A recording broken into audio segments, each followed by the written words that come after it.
జనసేన అధినేత AP deputy CM Pawan Kalyan ఈరోజు తన పార్టీ కార్యాలయంలో సన్మాన సభ నిర్వహించిన తర్వాత, సన్మాన సభ అంటే తన పార్టీ తరపున గెలిచినటువంటి నాయకులందరికీ సన్మానం ఏర్పాటు చేశారు. దీని తర్వాత ఆయన మాట్లాడుతూ, నిన్న అనంత్ అంబానీ పెళ్లిలో మన పార్టీ గురించి చర్చ వచ్చిందని, 100% రిజల్ట్ మనం సాధించామని గొప్పగా చెప్పుకుంటున్నారని, ఏపీలో కూటమి ప్రభుత్వం ఏర్పడటంలో మనం కీలక పాత్ర పోషించాము, మనమే కీలకంగా వ్యవహరించడం జరిగింది, మన వల్లే ఇది సాధ్యమైంది అని చెప్పి ఆయన చాలా గర్వంగా చెప్పుకున్నారు. దాంట్లో అతిశయోక్తి ఏం లేదు.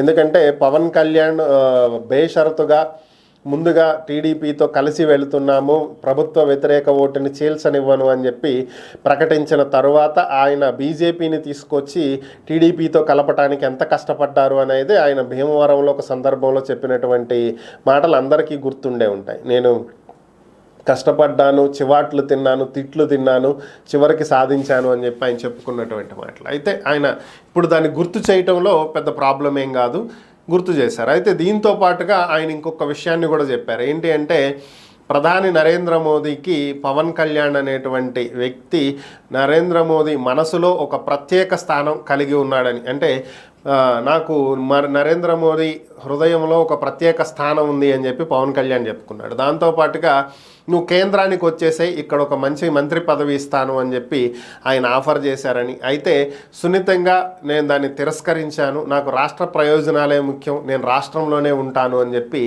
ఆయన మోదీకి చెప్పినట్లుగా పవన్ కళ్యాణ్ చెప్పడం జరిగింది. సో అంటే కేంద్ర మంత్రి పదవిని వదులుకుని రాష్ట్ర ప్రయోజనాల కోసం రాష్ట్రంతోనే పవన్ కళ్యాణ్ కొనసాగాలని నిర్ణయించుకున్నారన్నమాట. అలాగే ఈ సందర్భంగా ఆయన మరొక విషయం కూడా చెప్పారు. ఏంటంటే, ప్రస్తుతం ఆయన తీసుకున్నటువంటి శాఖల పరంగా పారిశుద్ధ్య కార్యక్రమాలు చేపట్టాలి అంటే గ్రామాలలో బ్లీచింగ్ పౌడర్ కావాలి. సో దీనికి ఒక 200 కోట్ల రూపాయలు ఖర్చు అవుతుంది.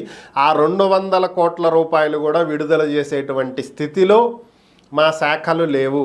ఆ స్థాయిలో పూర్తిగా ఖజానాని ఖాళీ చేసేశారు వైసీపీ వాళ్ళు.